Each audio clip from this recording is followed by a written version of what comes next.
So good evening, dear colleagues. On behalf of eamba, I welcome you, especially since you put a lot of work into this acknowledgement of mindfulness-based programs that the innovative colleagues are preparing. I really honor you for your work, you know that, but I would like to repeat it in public. I honor you because you put your time there, you put your insights there, your background, your science-mindedness, but also your compassion with authors who put their heart and soul into creating a new program. And then they bring it before your critical eyes. And they need both the feedback to make it better, but also the compassion that you understand how much work goes into it and how much soul to do this.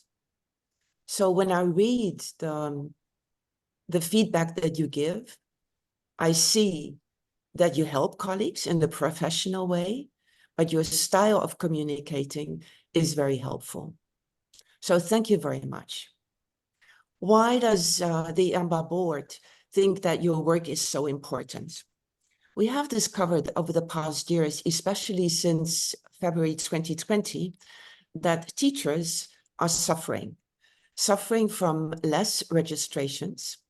We have also discovered that some teachers are really doing well.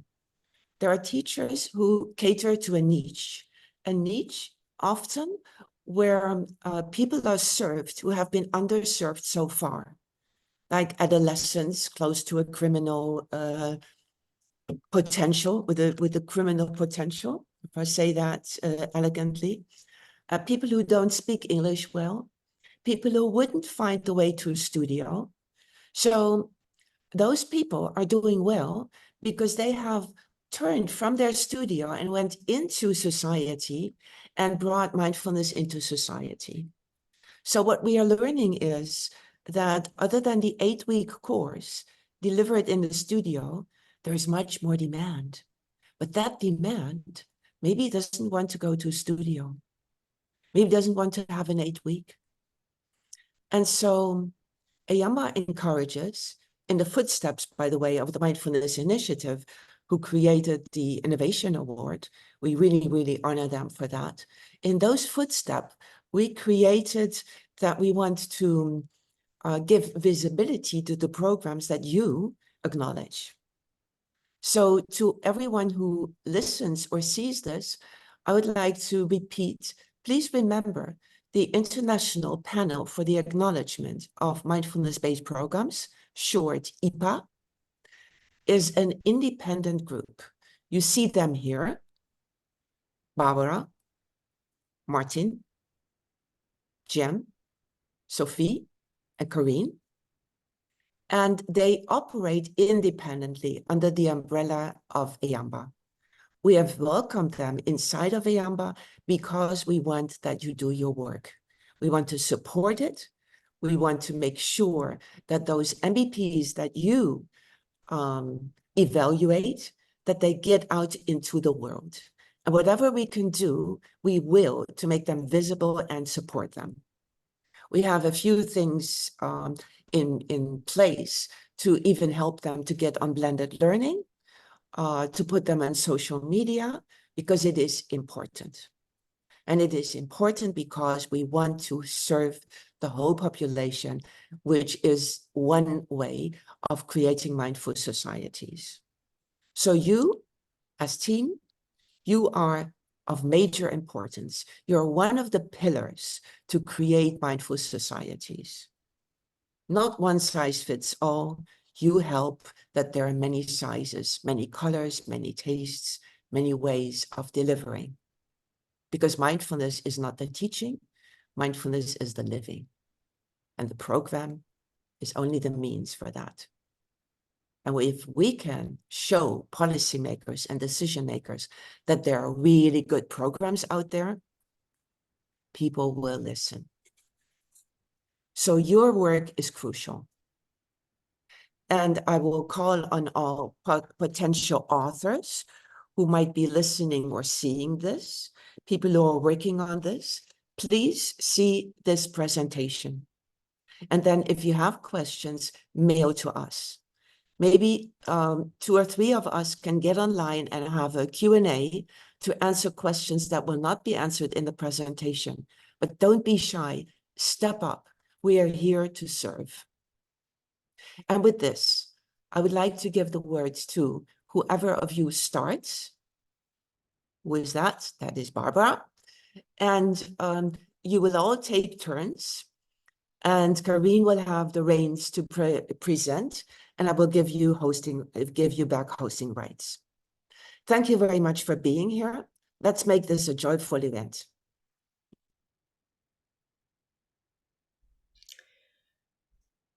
Wow, Katharina, that's such a beautiful introduction. Thank you, and thank you all for being here with us in bringing mindfulness forward to whoever could benefit of the practice of it. And I think probably we all could benefit. So I have to see how I can see my own presentation as well. So not only you can see the presentation, yes, it works like this. And I was asked to give a short introduction about the why did we start this. And I hope we could have some interaction, but I'm not sure, Katharina, how many people are attending at this very moment, because we had some questions for in the chat, but maybe we'll see if there are people to answer that. And otherwise we just move on. So yes, where did it start? Where did it all start? Let me see. I have to. Sorry, I'm a little bit stumbling with why this doesn't work. Let me try to see it again.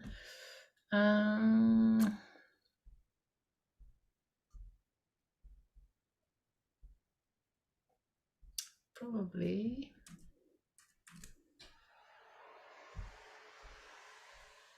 It doesn't work, does it? It doesn't go to the next slide.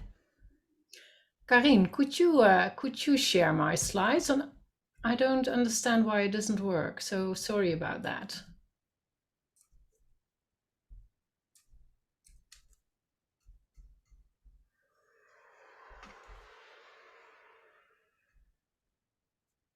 We have equanimity for this, isn't it? We do. We do. We just sit. We sit with it. That's all. Well, actually, that was one of the invitations of one of my teachers, is practicing never waiting. And that's, in fact, a very interesting practice, because we are always waiting for the next moment to come. And it will come. And also the slides will come, but can we... Excuse me, did you see my slides? No, not yet. Ah, wow. This is a practice. No worries, it's a practice.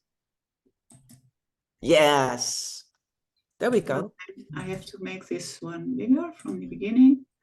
Yes, and then you have to share your other screen, Karine. So if you other screen. Yeah, so now it's the so only if you start up the presentation and then you see one slide. If you do share screen, you see one slide, and just go to that. Yes. Right? Thank you so much. It does work. The moment has come. So these are us. And next slide, Karine, please.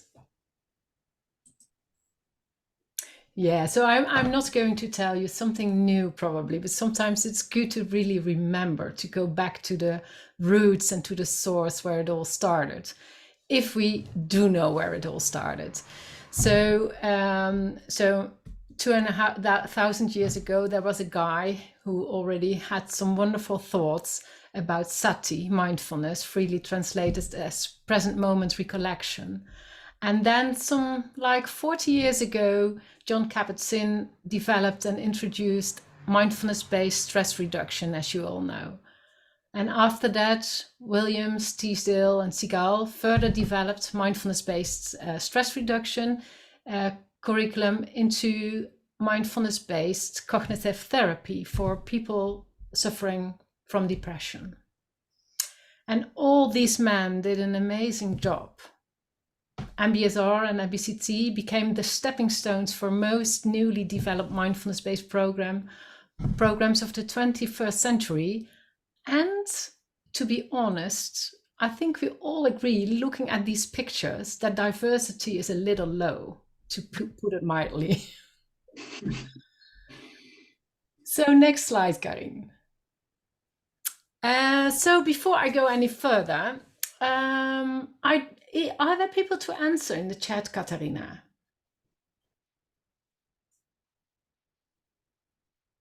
Because, and maybe while Katarina is looking, you can think for yourself, why do you think it makes sense for society, for you as a trainer, or for us as a mindfulness community to develop acknowledged MBPs? So what is in it for you? What is in it for us? And probably what is in it for the world? So while I go on, you can put some answers in there and some thoughts in the chat, and Katarina will mention if there are some. So next slide. Barbara, which answers do you want? Because we haven't pulled up, Karin hasn't pulled up the poll before. No, it's not a poll. It was just a question. So what do you think about, why do we need this work? Why should we develop acknowledged MBPs? That was the question. Yes. So I think that one of the things, and Katarina already emphasized on that, is that, of course, the world is changing. And most of all, as mindfulness is a quality of staying near all things with open curiosity, with care and compassion. And these qualities are needed in so many different contexts. So mindfulness has the ability to enter into intimate, wise relationships with each experience, and all challenges life brings can be so helpful to so many. Thank you, Karin. Just go on. And because mindfulness is such a multi-dimensional treasure, different experiences and contexts require different facets of mindfulness. The more we can awaken them specifically, the more we are able to respond wisely and compassionately to life.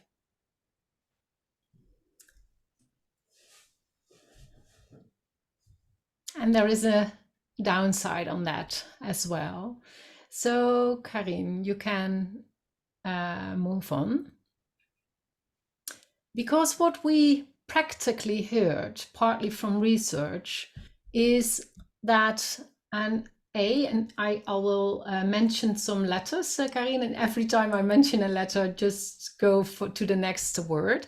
So 50% of teacher trained in MBSR or MBCT are teaching an adapted curriculum within 1 year. So I'm very curious, who of you is already teaching an adapted curriculum? B, this is of concern of supervisors. They, of course, have to question, what program are we supervising? And C, teacher training centers are providing a wider range of curricula. And D, attendees, the public, get lost. Which are the real mindfulness programs? So move on to the next slide, please. So in 2019, the Mindfulness Initiative wrote the field book for mindfulness innovators as response on the need for innovation. And some of the concerns they ran into were, and we also took them to account, were how light may a mindfulness program be to be still effective and not too superficial? And what is the good balance between evidence-based and best practice? So between stimulating innovation and taking care of integrity and quality. And how to take care that newly developed programs will not harm attendees nor damage the mindfulness sector. And I really like this quote of Willem Kuiken about that there is not, if we wait for evidence, I think that innovation will not happen. So we have to search for this balance. Next slide, Karin. So when we kicked off the Mindfulness-based Task Force in 2019, we stated in our vision that clear acknowledgement criteria for MBPs other than MBSR and MBCT were needed in order to, yes, one, Karin, firstly, to provide standards to ensure quality and integrity, thank you. And secondly, to provide an inclusive and accessible pathway for new approaches. And thirdly, last but not least, to enable innovation and to support the evolution and flourishing of the field of mindfulness in service of humanity.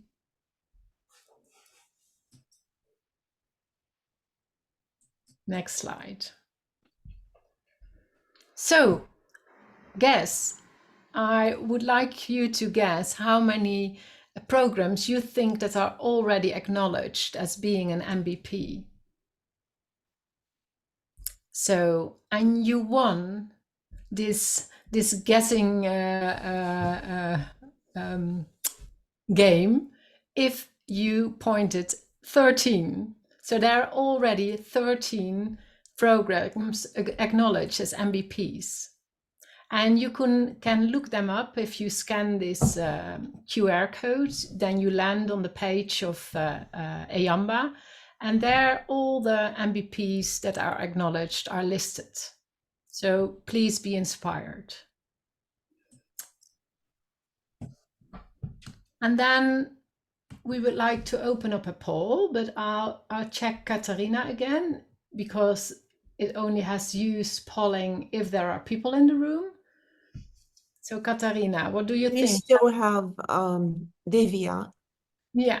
No So others. So does it make sense? Well, we can show the poll so people yeah, can I think see. probably that's a good idea. If you It just is interesting. yeah, because people can think, you can think for your own. Is it what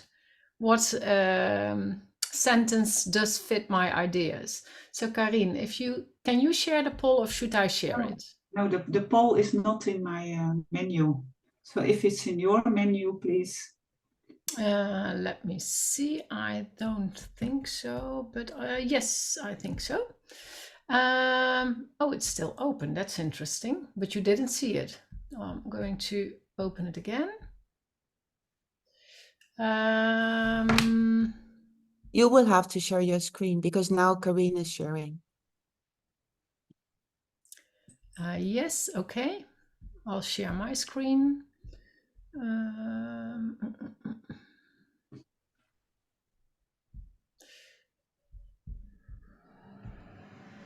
No, I think it's not working like this.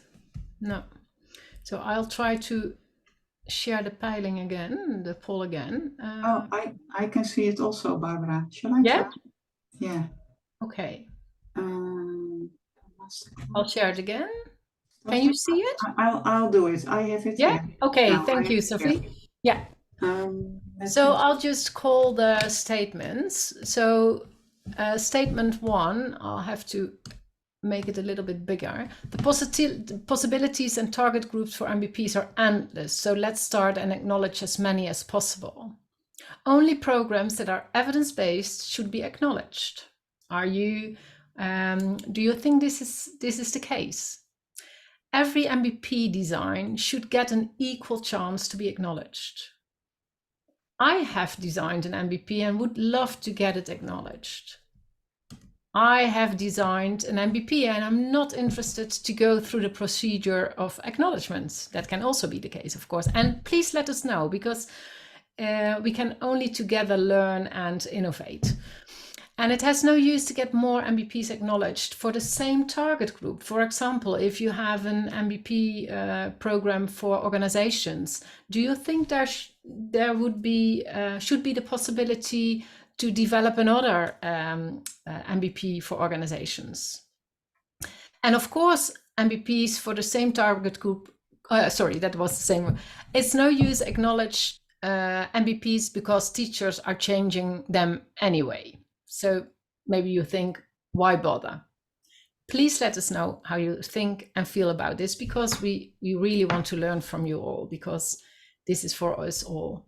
So I'm handing it over to the next one, and that will be Sophie. Martin. Now there's one slide for Martin. I will share my screen again. Could you pull up my slide? I only have one slide that I should talk about. Yeah, so, but I put, like I said, your slide. I can speak a lot about it. Yeah. It's about the scientific background, the basis of the acknowledgement in a way.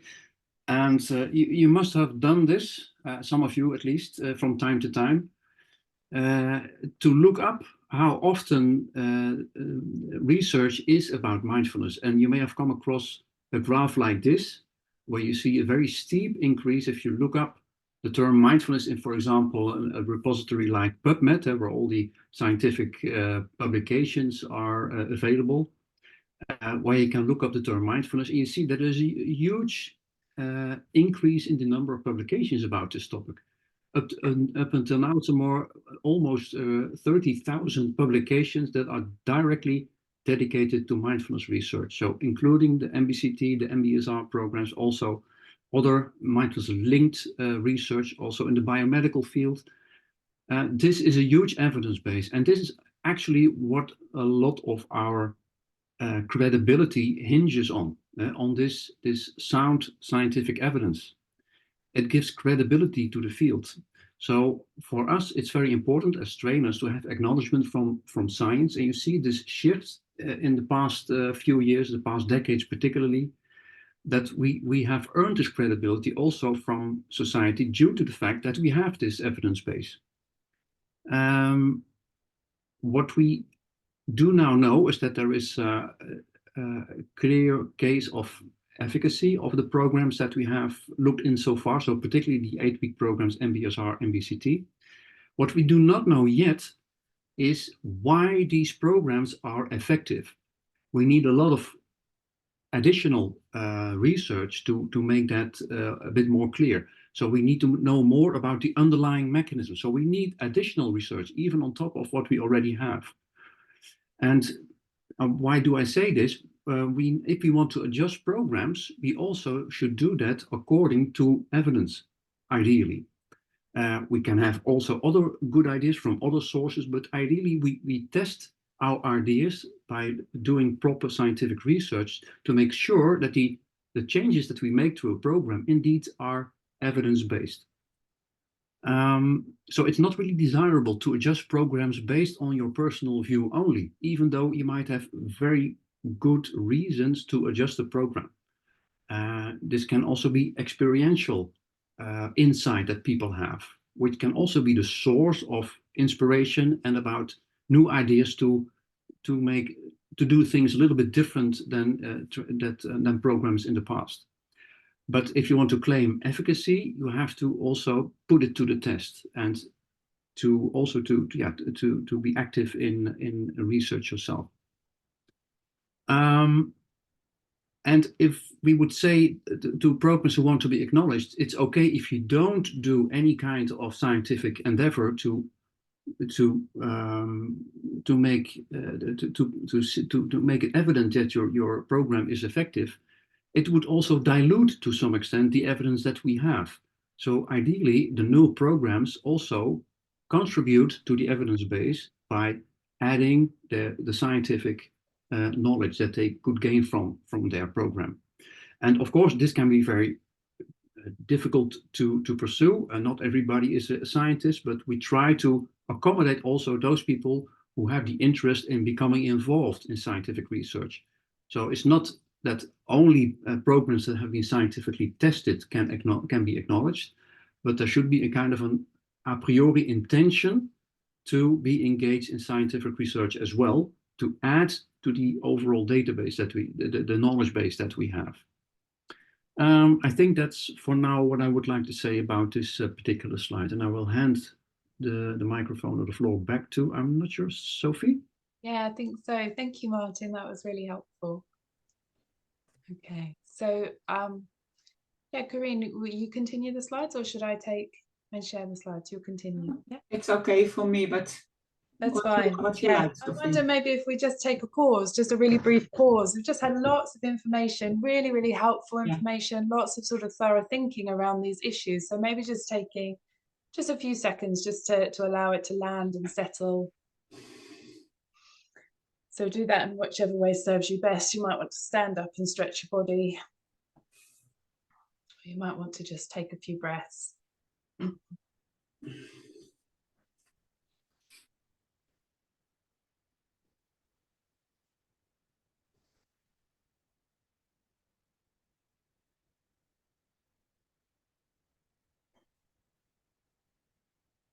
Okay, thank you.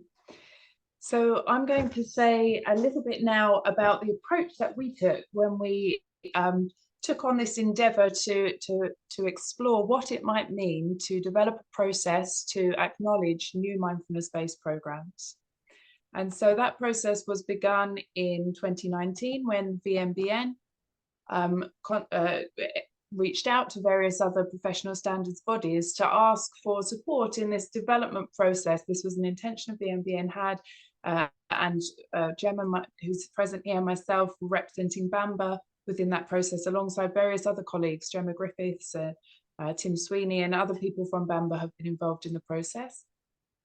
But the main question that we started with was, how do we develop this criteria in a way that is done so with a very thorough approach? So we were really valued the importance of piloting the approach, consultation as part of the approach, and revision, rather than just developing something we thought was going to be meeting the demand or the particular issues that we were trying to address, without thoroughly exploring that and getting a wide range of consultation and feedback on that process. So in all, it started in 2019 and we're just now launching the process. So it's been a good sort of 4 years in development.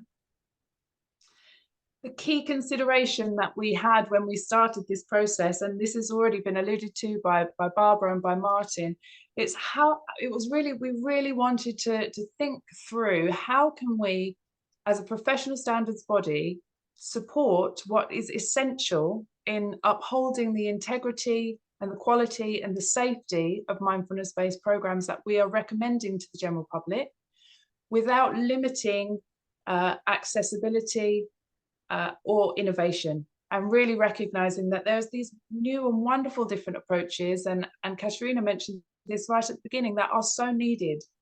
And the pedagogy of the way that mindfulness is going out into the world is shifting. I think we can all see that. So really, we need to find a way to hold the thread without stifling that shift and responding to it. So reacting responsively, enabling the shift to occur without losing that thread of integrity. So that was the task that we took on. And when we very first developed the process, we started with using MBCT and MBSR, which are, as Martin has and Barbara have outlined, established evidence-based programs. And so we held those as the model. And we had these early categories that were looking at whether a new program was, how different it was from those evidence-based programs. So we had normal dose as a category for a program that had the same structure and the same amount of time of practice as the evidence-based programs. We had an alternative category around a lighter intensity for shorter courses. And then we were looking at whether the content of programs was either adapted, moderated, or not an initial MBP, but rather a follow-up MBP. So this was our initial thinking, was to really rely on the evidence base that was there for MBCT and MBSR to support new programs, to draw on that evidence base if they were very similar to the structure and content of the program. And those that differed, we would look for further evidence and rationale to support the need for the adaptations that had been made. So we piloted this process with various different programs. And yeah, just briefly, I guess, actually, just before we move on to that, just asking you to just reflect for a moment in this issue that we've raised here about the balance between integrity and innovation. What's most important for you? Where do you sit? What's most important to you in the development and the forwarding of the field?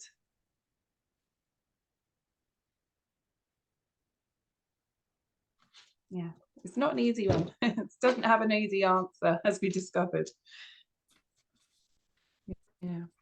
So one thing that we realized through this piloting process was actually that, in a way, comparing new programs to the standard structure and format of MBCT and MBSR could significantly stifle the potential breadth of innovation.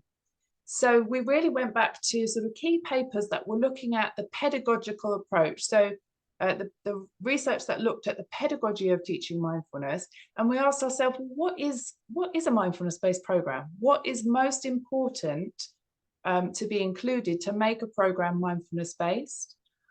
And does it therefore have to look and feel exactly like MBCT, MBSR in structure and length? And I think we landed actually no. And in many contexts, it's not appropriate for a course to be structured 2.5 hours over 8 weeks. So we came to this paper, The Warp and the Weft, that for some people will be familiar. If it's not familiar to you, I highly recommend you looking into it, because it really gives a very clear outline of what the essential components of any mindfulness-based program are. And then a more recently published sister paper to this, How, Why and When to Adapt, the Lux paper, gives a very comprehensive 12-step process as to, and this is to what Martin was talking about earlier, what's important in terms of the sort of science of adaptation. What steps do I need to follow for best practice when I'm looking at adapting a program to support, to serve a different population or to serve the work that I'm doing? We also really wanted to recognize within this process that actually it's the teachers that are doing this development work, that are working in these various different populations, that probably have the most insight into actually what's needed. So again, there's this balance between what the sort of science says and then what the actual experience of the teachers or the developers is. So we really drew on these two papers heavily in developing our new revised criteria. And I'll hand to Jem to give you an overview of what our revised criteria and process are. But just to say that, yeah, for us, the real key components were that it was open and inclusive, that this was something that was available to people, whether they had academic funding and an academic background. And we're really keen, and we're still looking at, we're very early on in the implementation of the process, but we're still looking at ways that we might support people without that academic background to evidence their programs going forwards. Yeah, but I'll hand over now to Jem. Thanks very much, Sophie. And shall I share my screen so I can maybe just come through to my PowerPoint? So it's to me to kind of like just explain the acknowledgement process. And as you've heard from the previous speakers, they've given this, a lot of thought went into this, and we kind of, but well, you know, we don't want people to go to the trouble of filling out masses and giving us loads of information and to the expense of making a full application. So we decided that there would be, what would be best would be to have a pre-screening. So to make a kind of, you know, is my program worth putting forward? And we'll talk a little bit more detail about that. And then coming into the main application form, and then coming down to the listing categories. And you can see that there are 4 main steps there that we will go through. And the first one is it needed? And so in the pre-screening, we kind of, we just have a look and just say, well, you know, is an MBP needed? Because we don't want lots and lots and lots of programs all doing exactly the same thing. So we want to see, does the program address a specific population or a context or a need that's not been attended to by existing programs. And then if it is the case, they're invited to fill out a full application form. Okay. And if we get to a stage where we've got lots of applications coming through, we will process them in an order of a scale of potential impact. So the first criterion is it needed? And that comes into the pre-screening. And it's just a revision of that. We're not changing things for the sake of change. And is there a theoretical rationale for developing a mindfulness-based program for this specific population? And is there a specific need that's not already catered by? And I think what happens here, and we've been talking about innovation, is that this is where innovation comes from. And there are some really lovely programs out there that are kind of targeting very specific needs. So a full application is made, and this is also assessed in the pre-screening too. It's important that what is submitted is a mindfulness-based program. And Sophie spoke earlier about the two key papers on this, the WARP and the WEF paper, and then the mindfulness innovation. And these are the key elements. So what we're looking at for being able to define it as an mindfulness-based program is, are there those essential and constant integral elements there, regardless of the population and context? So there are always things that we can identify as being part of a mindfulness program. And then the WEF are those unique elements that tailor the program to that specific population.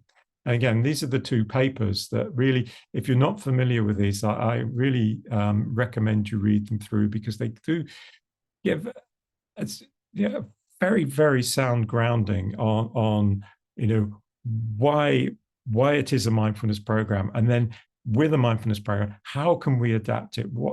Why do you want to adapt it? When? And so on. And there we've got the kind of graphic there, just explaining the warp are those the threads that are there that are the same for any kind of cloth, and the weft is the one that creates most of the pattern. Then we consider in the full application, is it safe? And this again it's really important, because we don't want to be acknowledging programs out there that might cause some potential harm to the population. Bear in mind, all programs have this potential, but does this program or the authors of the program have an understanding of potential contraindications? Okay, is there an understanding of trauma sensitivity? Is there is there inner work in relation to equality, diversity, and inclusion? Is there appropriate knowledge and training developed in knowing the experience of the population being served? And again, coming back to the Laux paper, has thought been given to the procedure in the way in which it was adopted? And is there a knowledge of the theory and the framework supporting the ethical standards of best practice of the context in which the program is being delivered? May I add something? Please Jen? do, yes. Both these screening and pre-screening formats are on the website of eamba. So people can have a look at the pre-screening and they can fill it in, and the screening is also there. So they can check everything that you're showing now is also on the website. Thanks, Karen. That's really helpful, because there's rather a lot here, and it's really helpful to know. Well, it can be there like a checklist to be able to say, oh yes, I'm ready now to start my pre-screening and make an application. So thank you. And then the final category there is the program effective? So again, we're looking, it doesn't have to be sort of, it would be lovely if everything was a gold standard RCT, but understanding that there are different programs, different innovations are at different stages of development. So we look at different kinds of evidence. And then we're looking at, as Sophie was saying, do people need support for those without academic backing? funding good quality research is extremely expensive. And while we haven't got funding to do that, we can maybe help people find access to that.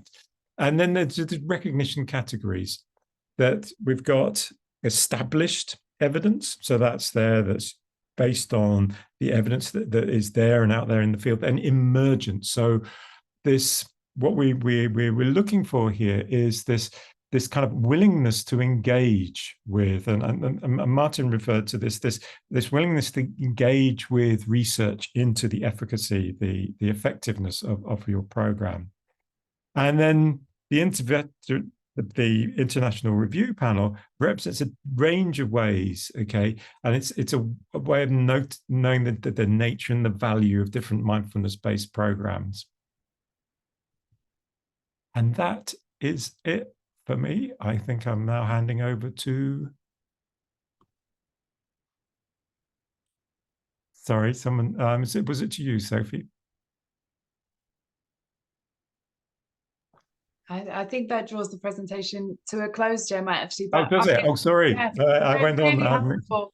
And just to highlight that last point that you were drawing on there, Gem, that really our hope was to, although we've really presented the importance of the scientific grounding for this work, we really, and I hope that we have expressed our care or our passion for accessibility as well. And to say that we really do value a wide range of different ways of knowing the nature and value of mindfulness. There is the empirical research way of knowing things, but there are so many other ways of knowing across different cultures and different wisdoms, and so really wanting to be open, as Barbara was saying, to learning and to continue to learn on this process with you all, and hopefully to engage a wider range of people within our IPA panel, the review panel that's actually looking at the programs that come in, that come from various different traditions, that can bring that background really to the evaluation process. Just to underline what you'd already said there, Jim. Thank you. I just noticed I've got a slide with acknowledgements. Perhaps I should show that too, shouldn't I? Because it's quite important to show that. So just 1 second. Let me just show that to everybody. So just, yeah, deep thanks to everybody who's been involved in this. It's been such a huge collaborative effort. And it continues to be so.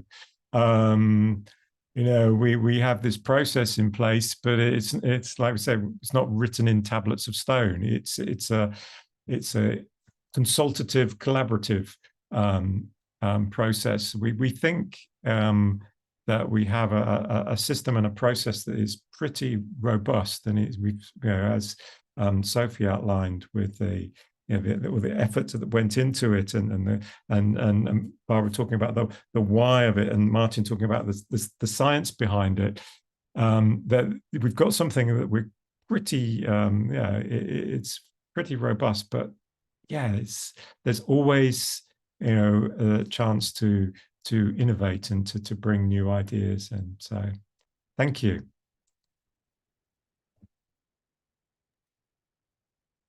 Thank you. This is really good information. And since we are only 6 here, maybe we can broaden the dialogue a bit.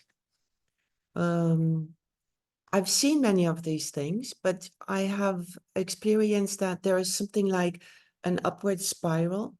When you see something again, it deepens, at least my understanding.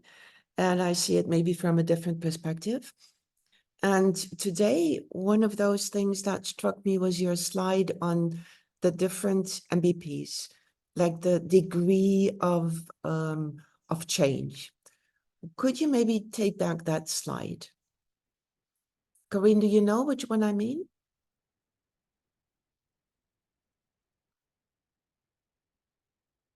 Can't hear you. Can't hear you. You're muted.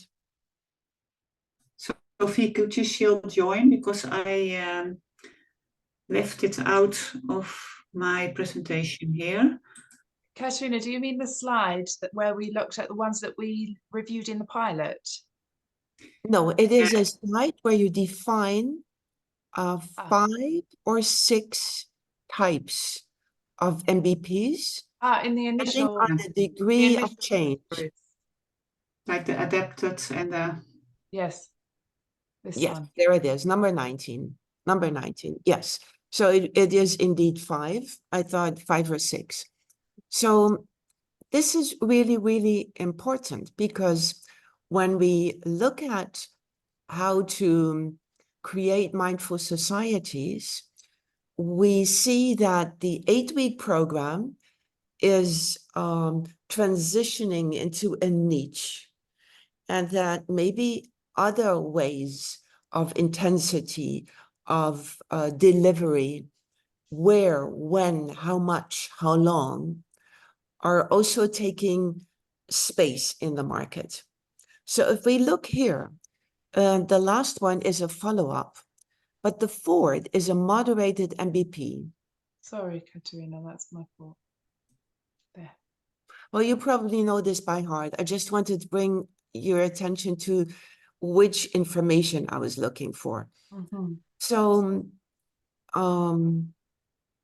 is there room for a definition for an MBP that would be really brought into a context that is completely different of this weekly thing? Let's call it the weekly thing. And maybe you can stop sharing and we can start that dialogue.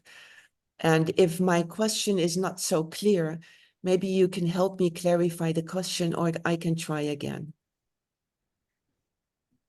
Can I make a start? I think I understand. And I think, so these are the categories that we started with, this idea of having either adapted, which means there's the program slightly different from MBCT and MBSR, the evidence-based programs, or it's moderated, which means it's significantly different, or it is a follow-up program, which means it's actually not a mindfulness-based program in that format, but it's for people to do subsequently to having participated in a full 8-week program.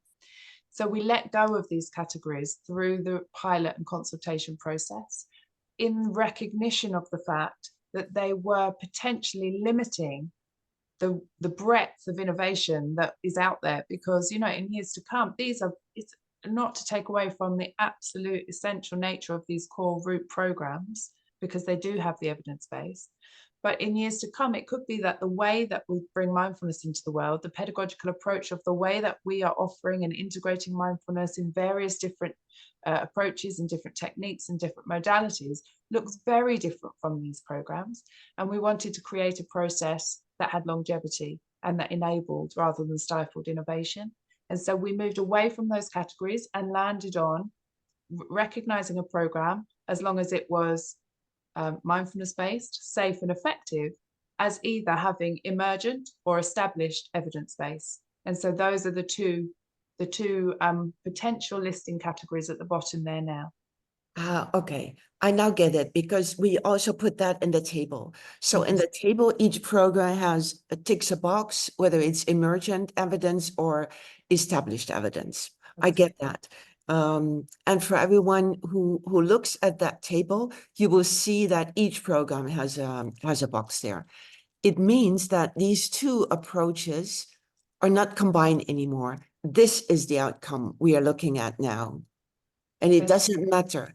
Example, if a person goes to a prison and has a program there where the inmates, maybe you can stop sharing, because we might want to see each other when I talk about prisons. So imagine when you go to a prison, there are inmates who stay forever, hopefully not, and there are those who come in and fly out. So for someone in a prison to have an 8-week program would be undoable. But that would then categorize not in those 5 categories, but into either emergent or evidence-based, correct? It's not combined anymore, right? Because this is what we are looking for, that the people who go into very, very different contexts, like they go under bridges, they go into poverty-stricken shanty places, and it's very volatile. You never have people coming back or if they come back, maybe they come back on an irregular basis. So that wouldn't matter anymore. That wouldn't matter I anymore. think, and you're right, Katarina, lots of programs with young people, and particularly young people from difficult or difficult backgrounds. Regular attendance is quite a difficult thing to do, isn't it? So yeah, just thinking about programs that are able to make mindfulness accessible to those populations. If we've, so it's got to be 8 weeks, but for many people, attending 8 weeks is a very, very difficult thing. Does that mean we then deprive them of being able to engage with mindfulness? No, we look at ways of adapting. And I think there's lots of really lovely innovation out there. And just bring to mind is this one that just BAM, Boxing and Mindfulness, which was and the work of the Urban Mindfulness Foundation, and they're just great. I was just looking at what it says about what to bring. What you bring to these sessions. You bring equipment. You just need clear space in your room, comfortable clothing, and a bottle of water to hand. Now, does that sound like a mindfulness course? No, not kind of in the traditional sense, but it is, and it's one that's recognized and kind of acknowledging the huge diversity of approaches and needs out there. So yeah, there's lots out there. It's can we kind of bring it in and give it that recognition that so many of these programs deserve. Just to inform the audience that might be watching this afterwards, if you're interested to see the BAM program and what Luke Doherty has done, there is a recording on the eamba YouTube channel, because Luke was a guest of eamba, and also Tish Robinson, who's teaching to non-English speakers, and she's teaching with puppets. And you could say, well, mindfulness isn't theater, but she's so successful in doing that. So yes, this is an encouragement to just step outside of the normal path and to be courageous. And of course, as teachers, we need that confidence. We need the confidence that we have our profession, that we know what we are talking about. We got that really in our fingers, in our heart, in our mind, or as we call it here, that we embody the practice. But then to encourage that, leave your papers. As Jean Kabat-Zinn once said, if you want to become a better teacher, burn your papers. Teach from the heart, teach from the body, teach directly, meditate with, not a presenter, but being in it. So that takes courage. It's like an artist. I mean, Picasso would never have been so revolutionary if he had stayed and copied what the masters before him did. So this is a fine line between integrity and innovation. And I think that is what you also stated. You are here to see, is the integrity kept high? But at the same time, is there no copying of something that is already established as effective? Is it innovative? Yes, and to add a little, because the way I see it is that we in a way, we left this linearity of the golden standard of 2 programs, and that's the starting point, to a more circular way of looking at mindfulness, and not as a linear program, but really how can we establish and practice mindfulness as a quality. And that's really a different starting point. And I do like your comparison with an artist, because I was thinking about a musician or a dancer, and I also thought, and you first have to learn from the masters, before you can go and free yourself.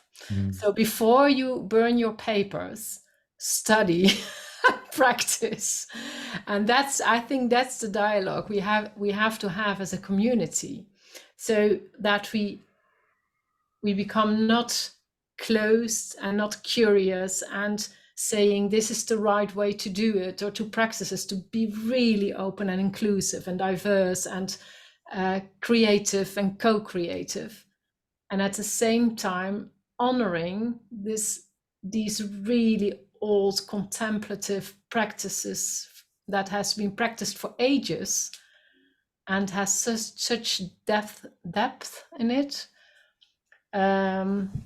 And I think this is the dialogue we should have as a mindfulness community. Mhm. That there is not one truth, but that we can keep on learning from each other. And I think this was really the most difficult is not a good word, but I think this was really a turning point in our awareness in the process, that we left MBSR and MBCT as the starting point. And it asks something for us all as a mindfulness community in growing up, actually, I think. Yeah. You address a very fine line when you just said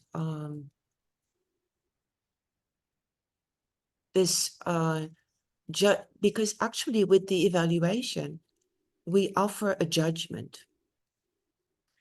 And very often what I see in the community is, oh, you shouldn't be judgmental.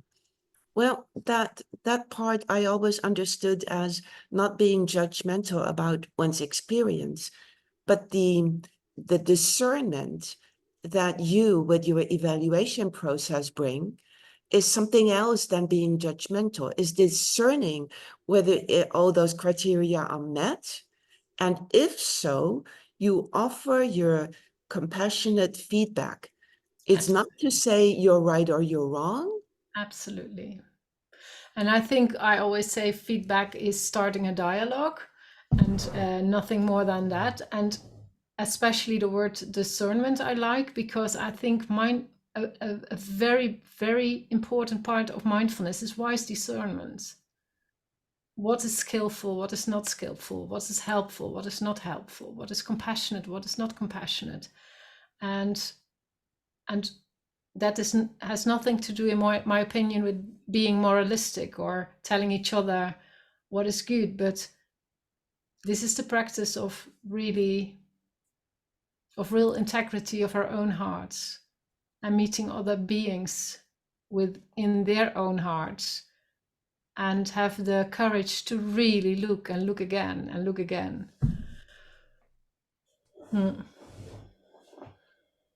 So imagine, I am a colleague and I see this presentation, and I have for a while thought about creating a program. And now I have awakened to the possibility to have it evaluated by you, get your feedback, start a dialogue with you. So I really have this integrity to create that program. What would you advise me? I mean, let's say I'm taking the prototype of a person who would see this and I would like them to feel encouraged starting the process and ensuring that this leads to a program that could be evaluated positively. So how to look at that? How when tomorrow I would go on, work on my new program, how would I implement this? Well, as a starting point, I suggest to go first on the website of eamba and look into all the information that is there. And also look into the evaluation material that we use, because I think if you are able to oversee that and also understand why we ask these questions, you're in a good position to submit a program. Because I can imagine some of these questions may be, in the first instance, a little bit strange or a little bit far-fetched, but they are there for a good reason. And I think if you have really delved into developing a program, you should be able to come up with some kind of answer to the statements that we have there, and that you can reply on. And like we said, it's a two-stage procedure. So you can always start with the first step and see, well, what does the IPA think of this, and get feedback on that? Is it too early perhaps for now to submit a full program? Or maybe they have some advice on what could be done to adjust it a little bit so it can become a fully acknowledged program. So start off by reading about it, and also perhaps reading the papers that we suggested, because this is the underlier in terms of the knowledge that we also used to define these criteria. So if they are able to oversee this and to reflect on their program by filling in all these forms, well, not too much in a way, but I think if you already went through that process yourself, it should not be that hard to fill in the answers that we ask of a developer, as I see it. So for all looking now at the recording, recently, if you look before, recently the questionnaire was added. Before it was, you could only obtain that after you got the pre-screening. Now that is added. So what Martin just said, you have the possibility to really see those questions. It's also downloadable, but you can't change it. I would like to come back to this point, Martin, that you just made, but we have Divya here, and she just posted a comment in the chat. Maybe we can all look, and who will take this. So what she writes, I will read it because the ones who will listen to the recording will not be able to see it. I come originally from yoga teaching background, then mindfulness facilitation. The yoga teaching field has become a Wild West, terrible term, yes. And I feel the mindfulness community must have these kind of conversations. I'm glad that we are, as this can prevent mindfulness offerings going the way yoga has. Anyone offering it, making unsubstantial claims for their niche and general yoga programs. What do you think of that?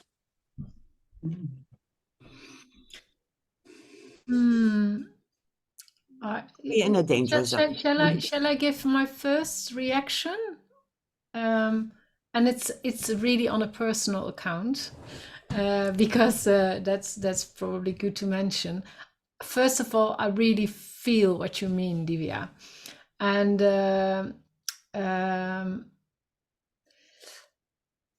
I think what is so important is that if we talk about inclusivity and diversity, it's really, really important that we keep on to be open-minded and always being curious. Why? How? What do you find? And I don't think that our work will protect us, the mindfulness world, to go that way, because if we do it in an unskillful way, if we are only measuring, or if we are only if this becomes the new truth, then we are stuck again. So I think every instrument we create, or every insight we gain, need, again, mindful reflections. And so I could imagine that that this can help what we developed, but only if skillfully used again. So I don't know if I made myself clear, because this is where I become stumbling over my English. But it's how we use it. In a way, it's how we use, and how do we have conversations with each other, and how curious can we still be? Because of course, what Martin says, if you can answer the questions and go through the questionnaires, but what if you're not so cognitively skilled, or verbally the wording is more difficult for you? maybe you're still a very good mindfulness teacher or practitioner or developer. Who's to say? So there is no truth, I think. I don't know, Divya, does it make any sense what I say to you? Thank you for acknowledging. I think perhaps what I was sharing was maybe more general than the specifics of what you've so far presented and have shared, and I see that. I'm all for constant, regular inquiry, reassessment. I do that in my own work probably weekly, you know, whether it's formally or informally. I'm always sort of, why am I doing this? How am I doing this? And who am I reaching out to? And how is that landing? But I don't know how far it's relevant to the specifics, as I say, what you've just shared now. But the yoga has just become so open that actually what it is lost. And what's interesting is that it is reaching, as you probably all know in your own areas where you live and work. I mean, on the one hand, you could say, brilliant, look at the popularization. There's something for everyone, you know, people are accessing. But what are they accessing? Who are they being guided by, and under what sort of guise?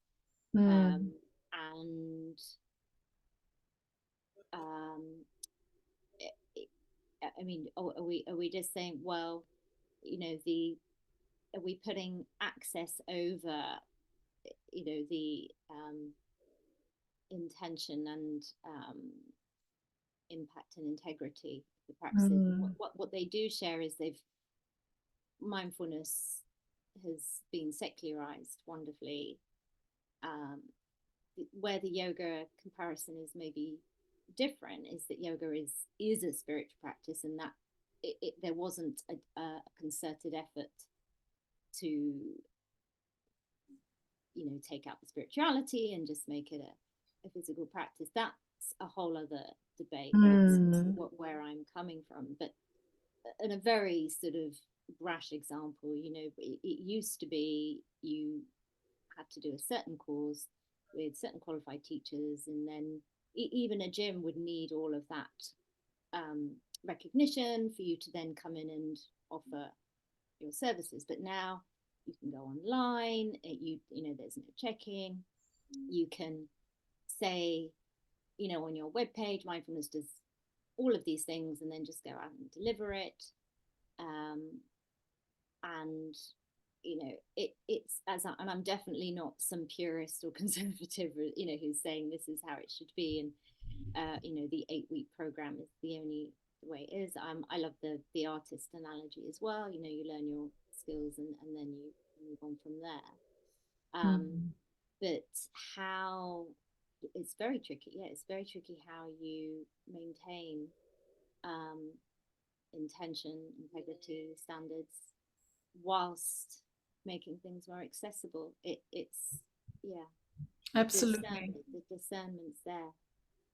I've spoken a lot, but just to say, I think that if there aren't things in place, it will just become, on the one hand, widespread, but maybe lose its potency. Yeah. Can I just respond? Because I think I really hear what you're saying, Diva, and it's been you know, that's been a significant consideration for us starting out as professional standards bodies. That's our role. That is the role of BAMBA, VMBN, of eamba, to hold that pillar of, so that when the general public look to an organization to say, you know, does this program is this a quality program, that there is some basis for what we're saying around that. And I think, you know, for me, I guess we have tried to put safeguards in place throughout the process where possible. So the pre-screening process is looking at, you know, is this program actually needed, or is it just unnecessary replication of what's already out there? Is there a strong theoretical rationale for any specific elements of the program, WEFT, as if you like, that have been designed for a particular population, so that it's not just change for the sake of change, as it were. And as much as is possible, we're trying to hold standards high in terms of the expectations around the evidence base, and then so have a high bar for that, but then make accessible routes to supporting people to meet that high bar. So hopefully, you know, our ongoing work around looking at how we implement this process will find better ways to support people that don't have an academic background or funding to be able to meet those standards.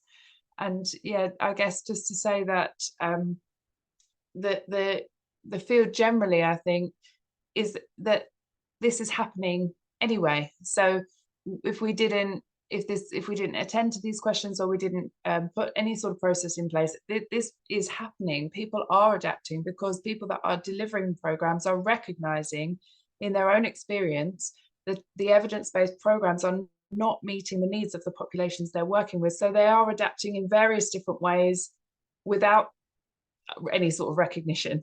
So our question isn't whether or not people can adapt, because that's not really within our gift to answer. That people are doing that.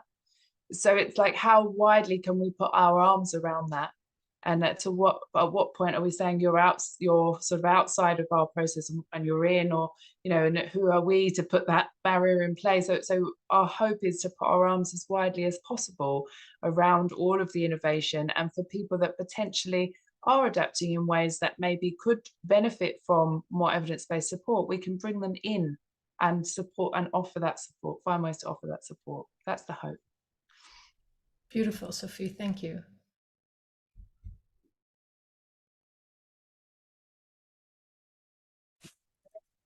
A few things have been raised, and one is that you talked about new truth, which is one of the questions that we sometimes get from people. Who is IPA? That they are the ones who can say whether my program can be acknowledged or not.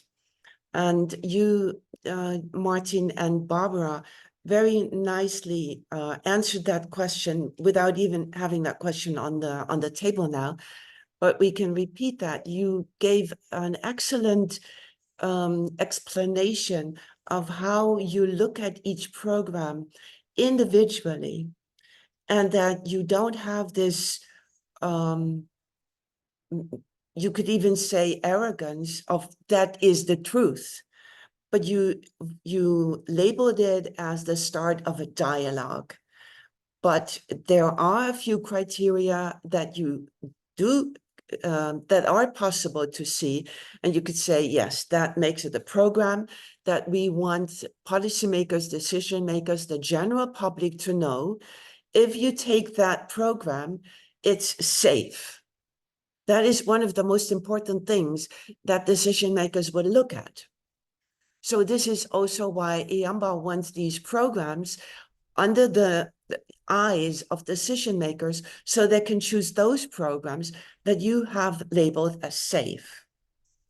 Yeah, and to add to that, Katerina, it's not that we decided that to be saved, but but the whole warp and weft papers and all the work of Eric Lux and Rebecca Crane and John Kabat-Zinn and Kuiken, and these are the people who really looked very deep into these questions and wrote this excellent paper with some starting points for evaluations as a for us all. I think for every mindfulness teacher, where am I in this warp and weft story? What, and to really understand what you are doing or is so interesting in whatever field you work in, I think. So it's not that we just sat down and thought, well, we think that this is really well thought through very well by scientists and researchers. Then maybe I should rephrase. When I said you, I mean that you as team are taking on the role to implement and stand on the shoulders of those giants who have created something that we now have at our disposal, but it still needs people, and you take that role, it still needs people to implement what they have brought to us as a present. And yes, we can all do it, but in IPA, and that is also important for the audience, it's never idiosyncratic, because you always look as two people of the team, look at the program, and then the final feedback is brought to the whole group. So you don't just go over one night of ice. You really give it a lot of thought. You really give it a lot of attention. And when I say you, I don't mean you're personally, but you taking on the role of doing that. On behalf also of the people who wrote the papers. Mm.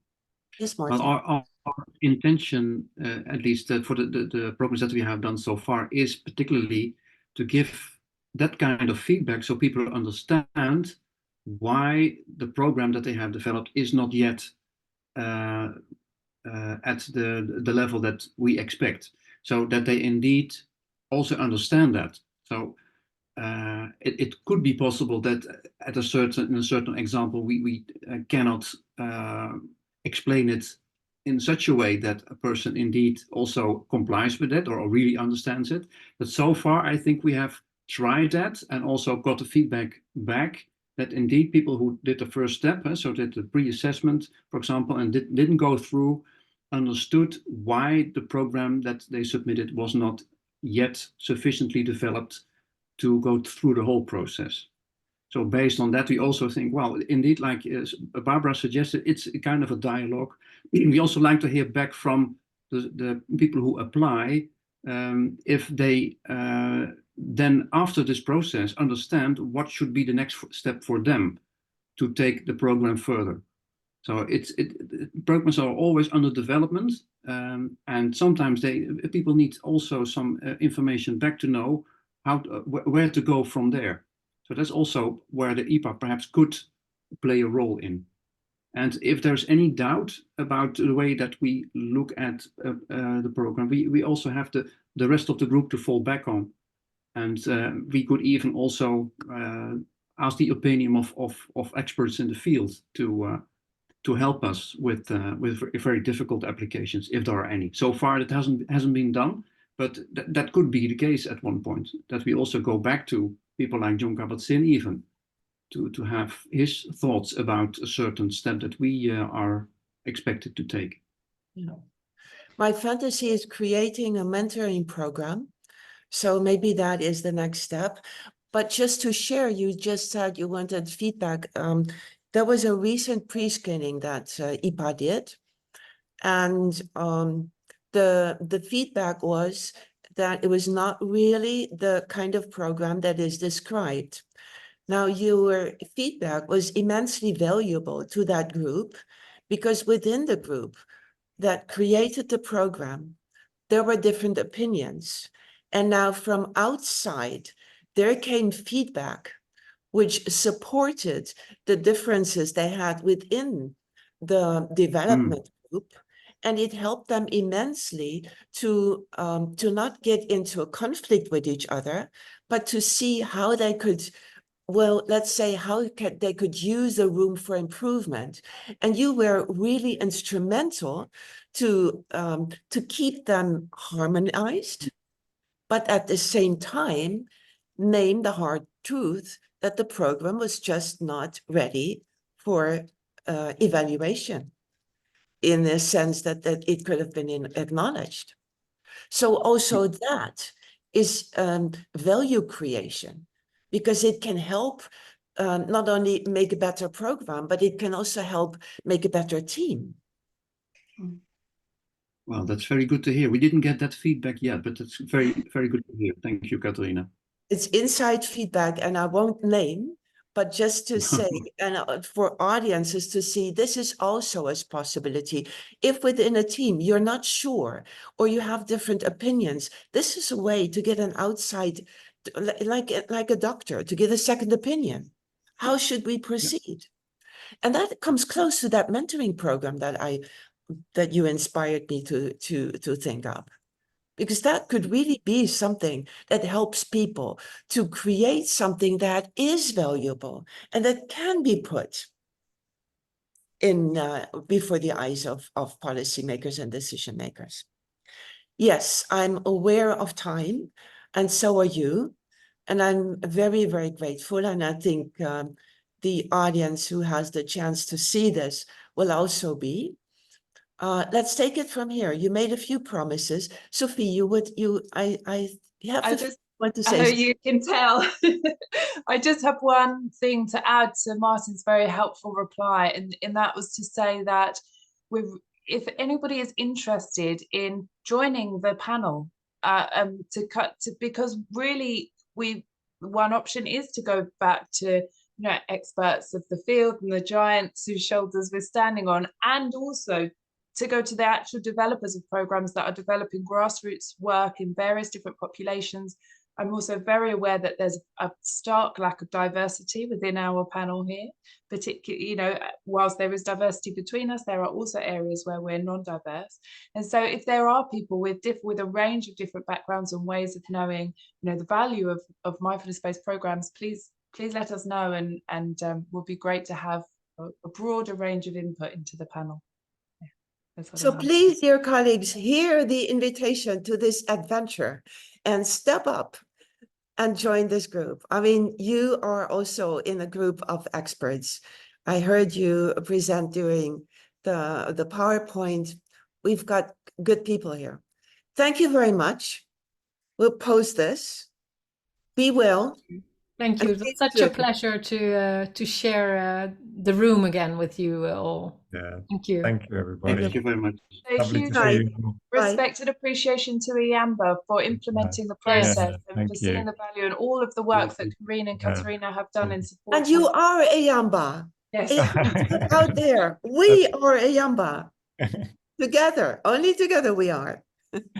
Thank you. Bye. Thank you. Bye-bye.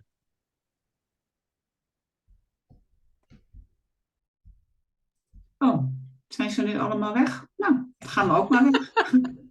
Dat is bijzonder. Zo, maar het is, als we dit op de website zetten. Maar ik vraag me ook af, is dit geen teken aan de wand dat er niemand is? Hè? Ja. Ja, jammer hè? Nou, heeft misschien iets met PR van doen? Ja. Ja, en het gaat over regelgeving. Tenminste, zo kunnen mensen dat ervaren. Ja, dat precies. over het algemeen, het zijn gewoon inhoudelijke mensen. Ja. Dat vind je, als je er niet zo mee bezig bent, dan vind je dit niet interessant. Denk je, ik lees het wel een keer of ik zie het wel een keer. Ja. Maar het zegt natuurlijk ook iets over want in Nederland worden natuurlijk ook verschillende programma's ontworpen, nieuwe programma's. En die hebben blijkbaar, als je de VVM-koers volgt ook, geen enkel belang bij enige regelgeving of... Nee, hè? Nee. Nou ja. Nee, dus dat is wel spannend, ja. Ja. Nou, het zal in ieder geval niet aan jou liggen. Jij hebt dat weer mooi gedaan. Prachtige PowerPoint. En hij werkt er niet. Nee, apart hè? Nee, dat komt toch, want dit is een webinar. Dit is niet gewoon Zoom, of wel? Is het een webinar van Zoom? Nee. Het is heel gek, want ik doe dit zo vaak. Ja. Ik kreeg hem gewoon niet goed. Nee. Nou, dat... Maar dus dank voor je klik, klik, klik. Volgens mij hebben we het samen goed gedaan. Hebben we goed gedaan. En dank ook voor je voorbereiding. Ja, heel fijn. Ja, daar was ik ook blij mee met jouw voorbereiding en je mooie slides met die plaatjes en kleuren. Heerlijk, ja, fijn. Ja. Hey, veel lief, slaap lekker. Hey, doeg, hè? Ga je goed, hè? Doei. Doei, doei.